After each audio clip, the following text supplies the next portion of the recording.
Welcome to the Crazy Dre Podcast Show. Ladies and gentlemen, boys and girls, it's your main man, aka Crazy Croc, aka Andre's podcast. I'd like to thank everyone out there that's listening to my podcast. It's kind of brand new, it's kind of old, kind of new. I am doing this for myself, for other people with disability.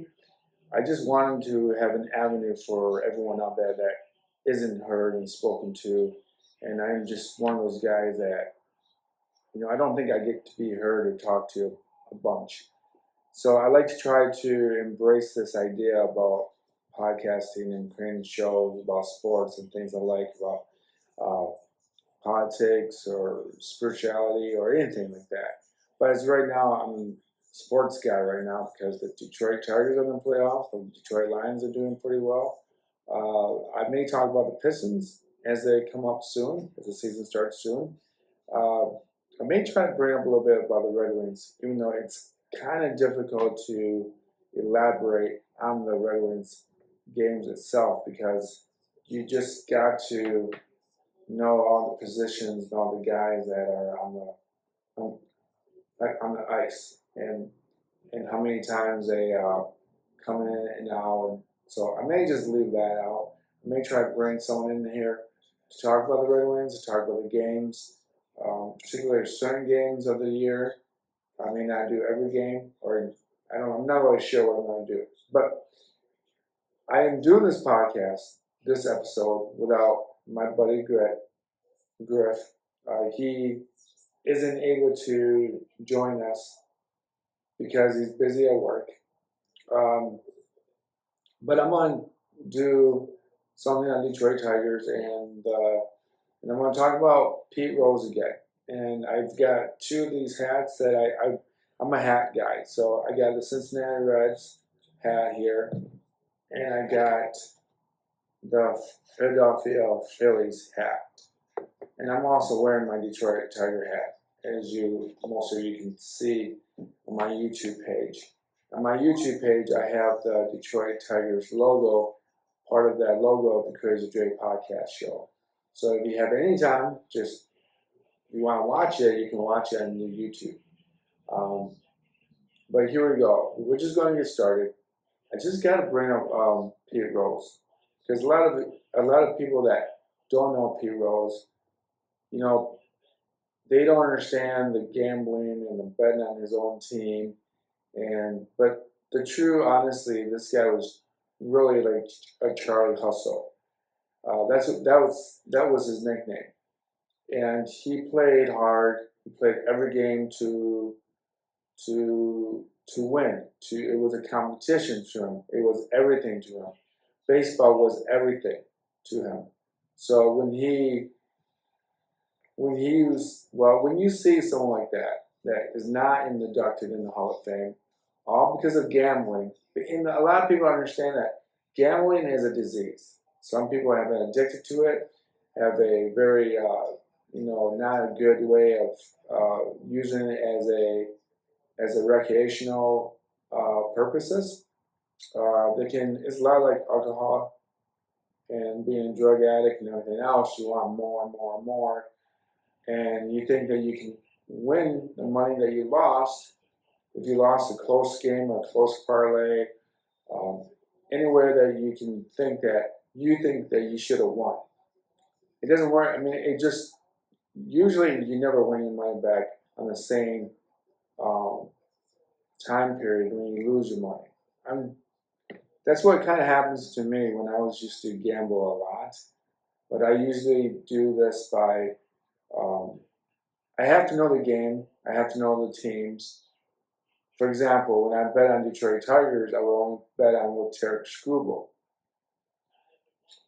I would pick him to win, but I would pick Tarek Skubal, how many strikeouts he would have within his outing, how many runs Detroit Tigers would score, how many runs the opponent would score, the over/under of that parlay. So, and then I would also pick the player who would have a base hit or a double, or I would make that into a game parlay. So, and I won maybe 1/3 of those times, but I never bet more than say $15 to $20 per per time. Usually it became like $5, $10 here. I do the same thing with football. I have to know the teams, and you don't know the teams like the way I'm talking about it, but you can kind of get the idea of who's going to be hurt, who's coming off the bench, who's coming off IR, who is actually hot, what type of defense the team that you've been with is playing against. You can figure that out, but you can't really just figure out every time because a lot of times the games are just, they just have a bad outing. Like for example, when the New York Jets, they lost to, I think, the Indianapolis Colts just this last week, week 4. And I really thought that by the second week, Aaron Rodgers would have everything put together. But it didn't happen that way, and I lost my last game of the parlay. So I may have bet $10 to win 30, but it didn't happen. So what I did is I got my money back because I got my money back for that because FanDuel had a way of making a safe bet. Safe bets are usually when you make a bet, and if you lose, you're going to get your money back. If you win the money that you bet on. So because I lost that parlay with the Indianapolis Colts and the Jets, among 2 other teams I picked. Can't remember the other 2 teams, but I know they both won. I had an opportunity to make a same game parlay with the Detroit Lions. So I picked Gibbs to score a touchdown. Gibbs gained 40 yards. Montgomery to gain 40 yards, and Jared Goff to throw 225 yards, and he completely went over it, hit 292 yards. So basically, I put $20 on it and I won $99. But let's go back to Pete Rose. So Pete Rose is this phenomenal baseball player. Was born in Cincinnati, drafted in the 1960s, 63. One of his first games was against I think it was against Toronto. No, I don't think it was against Toronto, but it was against Pittsburgh, and he went 0 for 3, like most rookies would. But this is what this guy did. He was up to bat 14,000 times in 53. He has hit 4,256 hits. Now, Ty Cobb used to be number 2, but now he went down to number 3 because the MLB combined the Negro Baseball League into that formula. So I think this guy named Ben Johnson, big black dude, he's got more hits than Ty Cobb. Can't quote me. I shouldn't have said it if I don't know it. But so Ty Cobb was a Detroit Tiger player in the early in the 1900s, and phenomenal player. He always was on base. He knew how to get singles, doubles, triples. He was aggressive on the plate. He was aggressive running the plate, I should say. But what's amazing about Pete Rose is that he only had 160 home runs. His lifetime batting average was 304. He had 2,165 runs. He had 1,314 RBIs. He had 198 stolen bases. And I will say this, I'm kind of surprised that he only had 198 stolen bases. I thought it was more. I just don't know why. Every time I see a video of Pete Rose, he just stole bases. He went for doubles. But maybe that is true. He only had 198. His on base percentage was .373. His slugging was .409. His plus percentage was .795. So, I mean, I tell you, folks, you can't find a baseball player anymore like this. Yes, baseball players hustle and they try real hard and they do everything that that you want them to do. But you never have someone like Pete Rose ever again play every single game the way that he did. He just played hard.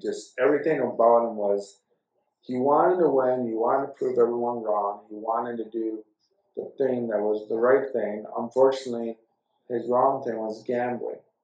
But moving on from that, we got him to be a 3-time World Series champion, back-to-back with 75 and 76 with the Cincinnati Reds. Sparky Anderson, who's also the manager of Detroit Tigers in the 80s and 1984 World Series champion. So that's a little fun fact for you folks out there that don't know nothing about Detroit Tigers or Sparky Anderson or Cincinnati Reds.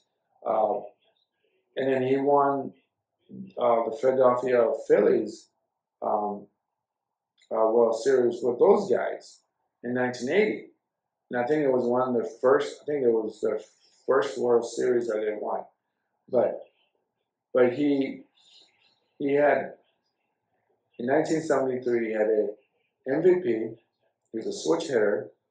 1975, he was, 1975 was the World Series MVP. He has over 17 times in All-Star appearances, 2 times Golden Glove, 1 time Silver Slugger. So this is and a 3-time batting title. Let's not forget about that.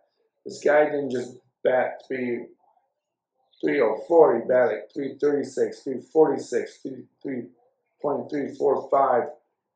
This guy was just amazing. It's unfortunately that he did what he did.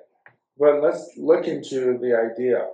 So Bart Giminanti, who was the commissioner of the league for only 7 months because he had a massive heart attack. And he had his indication, or he had something in his proof that Pete Rose was betting on his own team. And some people think that he was betting on his own team when he was playing as well. But when Bart heard about this, he didn't let it go. He banned Pete Rose. And I think the way that they kind of caught him is that he was a manager at the time when they caught him. So he was banned from baseball. He was banned from any Hall of Fame, anything that you can get into the Hall of Fame. He was just banned from. And I remember watching, I think it was the Rich Rye Show, which is now on Roku, and he was kind of off-putting with the idea of Pete Rose being in the Hall of Fame. He at the time was very strong about he shouldn't be in the Hall of Fame for continuously lying. I think the problem was that Pete Rose lied a lot.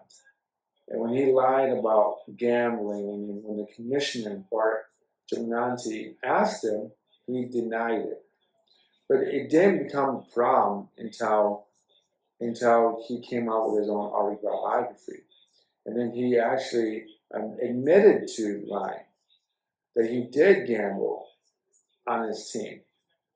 And I guess the moral of the story is that it'll catch up to you one way or another with those kind of lies. But I really do think that Bart Giovinazzi, the commissioner at the time, if he didn't die and he was still alive, and him and Pete Rose had a real good sit down and talked about it, I think that they would have restated him into the Hall of Fame talk. I really do. And it's unfortunate that guy dies 7 months into his job and he can't take back the lifetime ban of the Hall of Fame scenario. But Pete Rose also, I just saw this as well.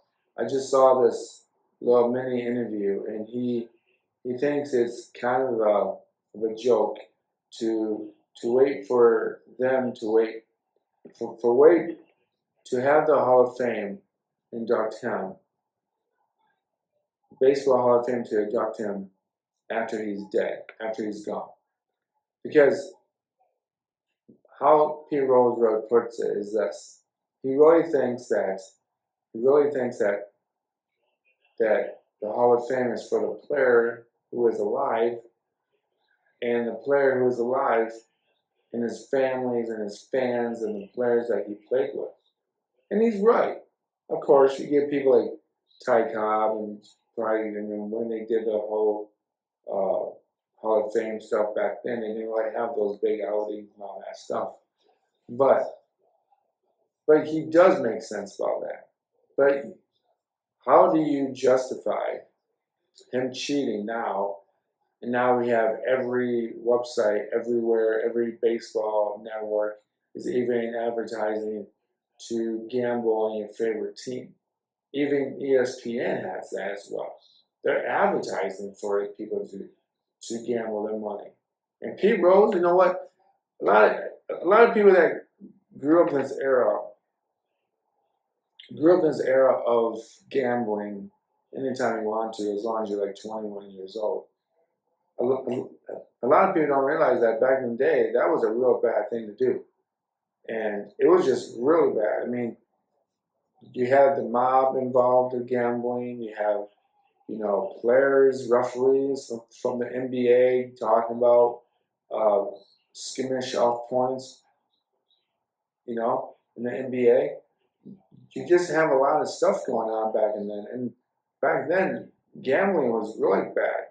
And I want to put this in perspective of the 1919 White Sox, which you call them Black Sox, but those guys cheated and skimmed off points and they actually lost the World Series purposely because the owner of the White Sox, I think his last name is actually Comiskey, and they named it after the stadium back then.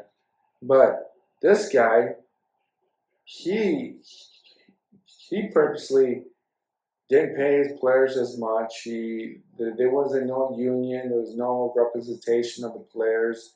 He was underscoring, underpaying players left and right. And this White Sox team had Shoeless Joe on the team and other players on the team. So this goes back to I think this is why Pete Rose was banned for life. Because if you ban the 1919 players, 8 players from the White Sox or the Black Sox team, then you have to ban Pete Rose. And people don't put that coordination together. They just don't see those dots. But I think that if that 1919 World Series team was inducted into the Hall of Fame, let's say 50 years later or 60 years later, and Shoeless Joe is in the Hall of Fame, I think Pete Rose would have been in the Hall of Fame, no problem. I really do. But baseball is a weird thing. They have rules, and these rules do not get broken. And the NBA has got a bunch of rules that they break. The NFL's got a lot of rules that they break. The NHL is very they don't really cheat. You just can't be dumb about everything. You know what I mean? So So that I really do think this is why P. Rose was banned from the Hall of Fame. Is because of the White Sox, the 1919 World Series team. And you know, he's probably Pete Rose will probably be the last player that will hit almost 4,000 hits, maybe 3,500. I know that Tony Gwynn has like somewhat 3,000, but he played for a long time, but he doesn't really have a lot of hits. I mean, yeah, he has 3,000 hits. It's very difficult to do. But I don't think we'll ever see another player like Ty Cobb or Pete Rose. I really don't think that you ever see guys like that. Guys, I mean, the pitchers are better, the bullpen's better. You can actually look at film of how the pitcher or the bullpen's going to throw at you, or what they do real good, or what they do real bad with. I just don't think that you ever will see another um, Pete Rose or Ty Cobb. I just don't. I really don't. So I think it'd be a mockery for the MLB to put him into the Hall of Fame now. And I think that this family's got any closure about this. I think they should have closure to the fact that Pete Rose was that stubborn for the longest time and refused to apologize in a way that's the way that he did it. The way that he didn't apologize, because he's clearly saying that if everyone else is able to gamble, and you didn't let me in the Hall of Fame when gambling was illegal, then don't put me in the Hall of Fame. And I think that's going to say a lot more in history if he's never in the Hall of Fame. People will remember that for more, unfortunately, for that.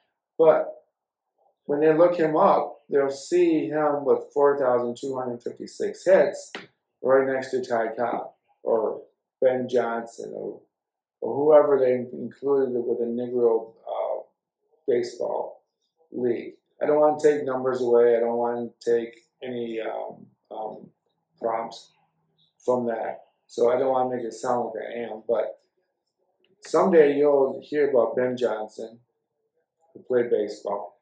Someday you're always going to hear about Ty Cobb, his sliding, his aggressive sliding to home or second and third. You're always going to hear about Pete Rose's Charlie Hustle. And yeah, you will hear about him not being in the Hall of Fame. But you're also going to hear about Shoeless Joe, and how Shoeless Joe was one of the greatest baseball players of all time. Even Ty Cobb thought that Shoeless Joe was one of the greatest baseball players of all time. So, good. I mean, I guess I'm happy for Pete Rose for not even wanting to be in the Hall of Fame. Well, he wants to be in the Hall of Fame, but good for him for being, kind of sticking up for himself. I really think it's brilliant. Right? I think it is. I think you're going to be remembering him for that for more. So I want to talk about, the next thing I want to talk about is the Detroit Tigers. And the Detroit Tigers have beaten the Houston Astros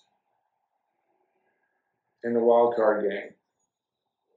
They've beaten them in the series 2-0. And it's a 3-game series for those that do not know baseball.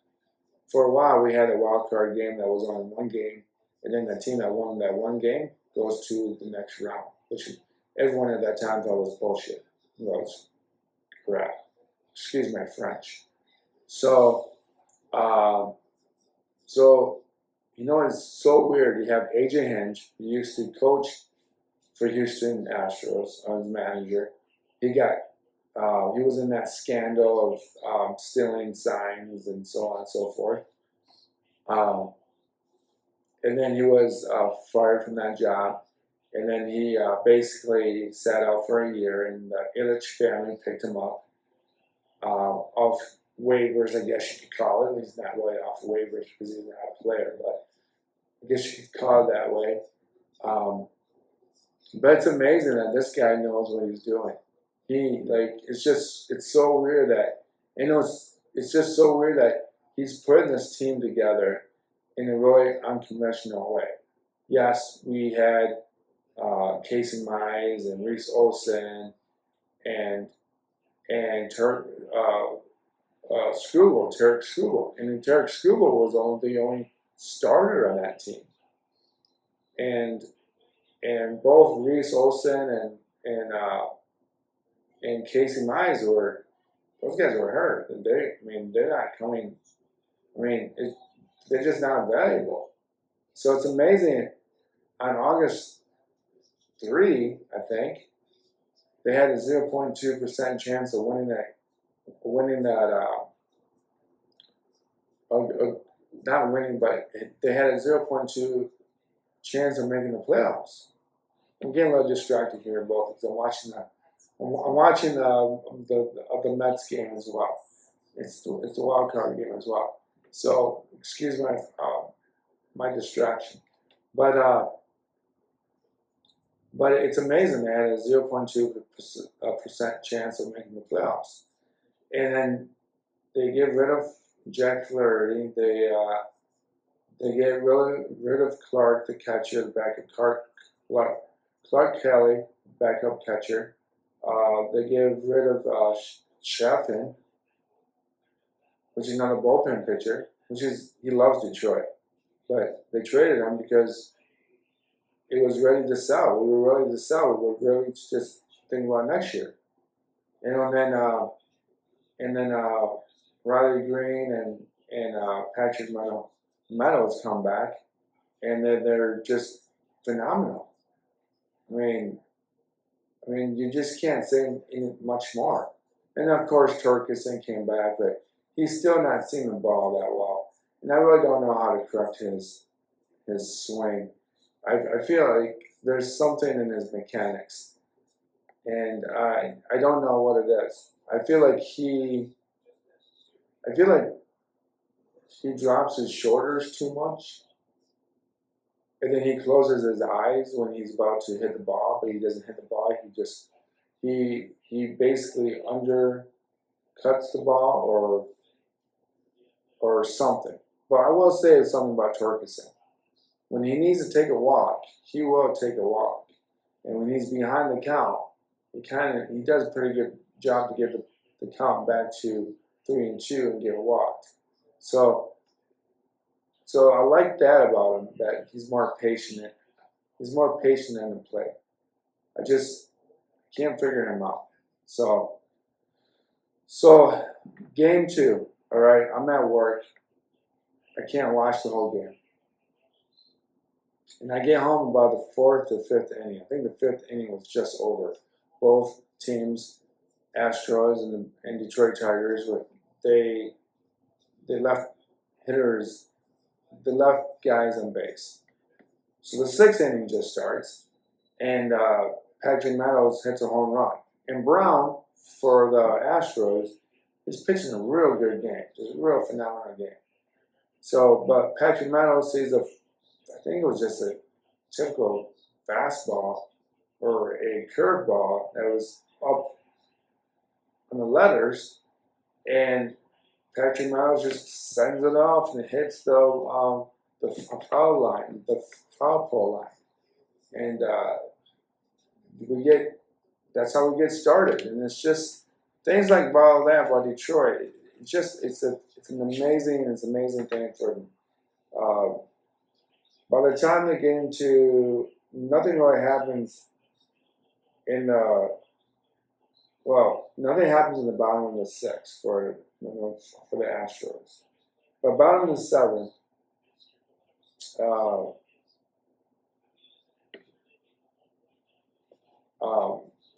AJ Hinch puts in Jackson Jobe. Now, Jackson Jobe is a rookie phenomenon, I guess you call it, for Detroit. And he's one of our huge draft picks. And he closes the game out for Detroit and against the White Sox, and it's just awesome, right? But I don't know if I would have put Jackson Jobe in this scenario against a team that's actually good at hitting, and a team that has made it to the ALCS series 7 years in a row. And they were trying for 8. They didn't get there, but they tried. We ended up beating them, of course. But I don't think I would have started Jackson Jobe. I don't think I would put him in there. I didn't mean start. I didn't just put him in, take him out in the bullpen. I didn't think that's a good idea to put him on the mound in the 7th inning when you have a 1-run lead. I think that's a lot of pressure. He ends up hitting Cortina, and then Perez singles, and then Cortina is to second base. Then Dubbin reaches by a bunt, which in the past, if you guys know anything about Detroit Tigers, that Detroit Tigers in the past have had a horrible time with bunts, especially in that 2012 World Series against San Francisco Giants. We couldn't handle bunts to save our lives. So here we got Dubbin reaches by a bunt, and then the bases are loaded, all right? And then they finally take, I think they take out Jackson Jobe at that point. And then Singleton hits a pretty hard ball right to Torkelson. And Torkelson's playing up a little bit to cut any ball coming out to get into outfield. Because the live ball play is the home plate. So if the ball is hit to second base, third base, first base, to the pitcher, home plate is where you want to throw the baseball. But unfortunately, Torkelson reached out for the ball. He actually was basically unbalanced on his knees.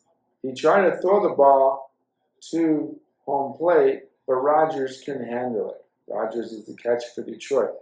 Great catcher. He's got some power. He knows how to call games for his pitchers, but he couldn't handle the ball that Torkelson was throwing at him because it bounced off the ground into the body of Rogers, and you couldn't control it. So the score ends up to be 2-1.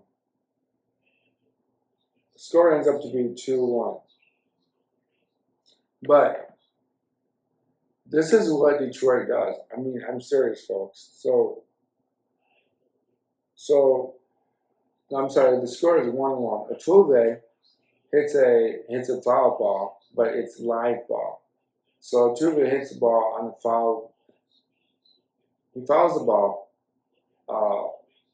Verlin, outfield for Detroit, right field. Matt Verlin catches the ball, and he throws it at home.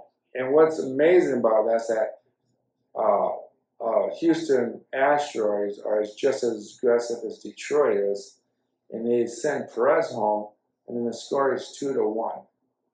But don't stop there. Then it was amazing how Detroit come back in the 8th inning. They actually get Carpenter to single. Matt Verlin singles. Carpenter to third, so you got man at first and third. Carpenter scores off a wild pitch. So Presley is a pitcher for Houston Astros. He throws like a slider or the ball in the dirt. The catcher for the Astros loses total control of the ball. It's a wild pitch. Carpenter scores. It's 2-2. But this is what I like. This is the part I like the most. So Cole Keith walks, and Cole Keith has been like 0 for 3. He can't see the ball right now either. But this is his first time in the playoffs, so no hard feelings. And then Torkelson he was. And before Torkelson came back from the minors, he would swing at bad pitches all the time.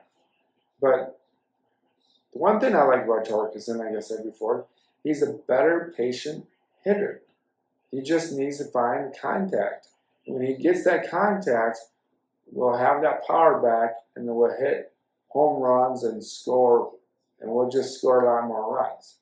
So Torkelson takes a walk, and then Hader is the closer, or one of the relief pitchers for the Astros. And Hader is not pitching well at all at this point. So there's bases loaded. Andy Ibanez comes up to bat. They substitute him because he loves left-handed pitchers. Just loves it. And he fights off all in about 4 or 5 fastballs. And the announcers and the sports analyst guys all thought that Hader should probably throw the ball in the dirt or slider or whatever he throws in the dirt. But he challenged Ibanez again with a fastball. And this time he left it over the plate, and then Ibanez hits a triple down left field line. And then Matt Verlin comes in, Torkelson comes in, Colt Keith comes in. Well, it was basically Matt Verlin, Colt Keith, and Torkelson. They all come in and make it 5-2. And one of the best things I tell you this is that AJ Hinge, he knows one thing: you don't put the guy that struggled the night before back in there. Foley, the day before, he kind of struggled and we almost lost the game. But no, we didn't actually almost lose the game, but it was a challenging spot. But he puts Will Vest. And Will Vest has just got a mean fastball. He just throws it hard. It just comes in fast as hell. And that's the wrap. Detroit Tigers win. And they're playing against Cleveland Guardians. And it's going to be fun. It's going to be fun. I never thought that Detroit Tigers would be in the playoffs. I mean, I don't know what to tell you, folks. I don't know what to tell you. You know what? I'm going to end this. I'm going to end this podcast by talking about the Detroit Lions, and I'm going to talk about Detroit, not the games itself, but I'm going to talk about this trade prospect that people have been throwing out there, which I don't think is ever going to happen, but I do not want this to happen. And it's Davante Adams wants to leave Vegas Raiders, and his buddy Carr's not there no more. He's with the Saints, and for some reason he doesn't like Majitshu, who's the starting quarterback for the Raiders, and I guess maybe Davante Adams is getting hit a lot because they're throwing the ball at him in spots where the defense can take a good beat at him. So the trade that people have been talking about was him coming to Detroit, us give up Jameson Williamson, and I think that'd be one of the dumbest things in the world. This is why. First of all, you have Jameson Williamson, a very young player. You got St. Brown, very young. Laporta, very young. You have the whole defensive line, very young. A couple of the guys on Detroit Lions is kind of beat up, all right? But Davante Adams would not fit in Detroit because he still would not see the ball as much as St. Brown or Laporta or who's my other guy? I can't remember the other guy I'm thinking of. But Raymond, there's another guy named Raymond in there too. But it wouldn't fit for Detroit because he's too much of a drama queen. And you have such a young team, you want them to grow together. Devontae Adams needs to win a championship now. And Detroit is on the verge of now, but I think Detroit will win it within the next 2 or 3 years. I just don't know if it's now. Okay? The one thing that Detroit will have to do is probably trade for another defensive line guy or another linebacker. Okay? Because that's where we're hurting the most. Okay? I don't think you need more offense. I think you need more defense. Defense will win you championships. Offense will win you games. And when you get to the championship or the playoffs, that's when you need your defensive players coming in and doing the job. But saying that, I think Devontae Adams will go to New Orleans, which I don't think he will go there because he already tried to play with Carr, and it didn't work out in Vegas. But I do think that he will go to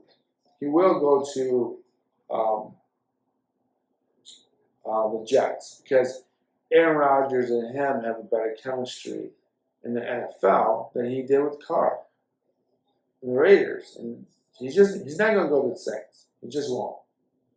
But I think that he will go to the Jets, make the Jets better, and make Aaron Rodgers feel more comfortable. It'll just work out better for that. And I think that Detroit's not willing to trade picks or give up money or pay for money to get someone that you don't know if he's going to be a good fixture in the team or not. I just don't think that would happen. I just don't think the Detroit Lions needs to do that to themselves. So there you have it, folks. I'm going to end this podcast. And I hope everyone has a good night. And you guys can catch this on YouTube when I put it up on there. I waited until the last minute to do this podcast because I thought I had my game plan going with my fantasy football guy, Griff, but it didn't really work out, so no big deal. So, peace, love. I'd like to thank RSS.com. I'd like to thank Spotify, Apple Podcasts. I'd like to thank iBooks. I'd like to thank everyone out there that's listening. I hope you guys have a great night, great weekend. I might come out with a podcast episode of the games I think I will pick. Maybe that's what I want to do. I want to look at the schedule, look at the games, and then do a podcast about that and tell you why I think this way. But hope you guys all have a good night and peace and love, okay? Peace.